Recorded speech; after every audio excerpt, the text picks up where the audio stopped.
La politique de diviser pour régner, ce ne sont pas seulement les Européens qui sont maîtres. Les Africains aussi peuvent utiliser la même politique, et surtout un pays comme la RDC, qui a beaucoup de minéraux. Alors le président Félix est en train de tenter maintenant. D'abord, il a réussi à diviser davantage les Américains et les Chinois qui ne s'entendent pas sur la politique de la RDC. Félix a divisé il a divisé Kagame et tous les pays qui étaient avec lui et tous les autres pays, il les a divisés. Maintenant, Félix est en train de tenter de diviser les Européens entre eux. D'ailleurs, pour le moment, il y a plusieurs qui sont déjà divisés parce qu'au moment où vous allez voir que même la position de quelqu'un comme Mélenchon et même certains députés, ils ne sont plus d'accord avec la politique européenne. Félix maintenant a tenté, cette fois-ci, il est parti toucher très loin la fabrication des batteries électriques. Mais avec quel pays? La Hongrie. La Hongrie. Mais quel est l'objectif de Félix en faisant ça? Il est en train de tenter de diviser l'Union européenne à cause des minéraux de la RDC. Vous savez, les minéraux de la RDC, c'est vrai, les gens disent que c'est un malheur pour nous. Non, ne vous en faites pas. Ces minéraux sont aussi un bonheur pour nous. Je vais vous dire pourquoi les minéraux sont un bonheur. C'est vrai, un malheur parce que nous avons perdu beaucoup de vies humaines. En réalité, je vous ai déjà dit, la mort, c'est Dieu qui décide sur la mort.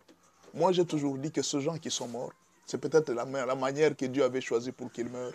Il y en a aussi qui vont mourir avec des accidents. Il y en a qui vont mourir aussi avec des crashs d'avion. C'était leur façon que Dieu avait choisi qu'ils meurent. Mais hélas, malheureusement, c'est à cause des minéraux de la RDC. Mais alors, qu'est-ce qui se passe? Les minéraux nous ont sauvés. La MONUSCO est arrivée, c'était avec la mission de balkaniser la RDC. Parce que les pays étaient trop grands pour les gérer. Ils ont trouvé les minéraux, ils ont oublié la mission. Ils se sont impliqués dans le trafic des minéraux, ils ont oublié. Kagame est arrivé avec la mission de balkaniser la RDC. Il a commencé le plan. Mais quand il a vu les coltans, il a oublié la mission et c'était fini. Quand les Chinois sont arrivés, ils ont dit, oh, ça c'est une manne.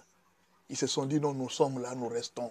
Les Chinois ont commencé à exploiter. Vous savez, aujourd'hui, l'Union européenne est incapable, ou même l'Occident est incapable aujourd'hui de nous donner des sanctions.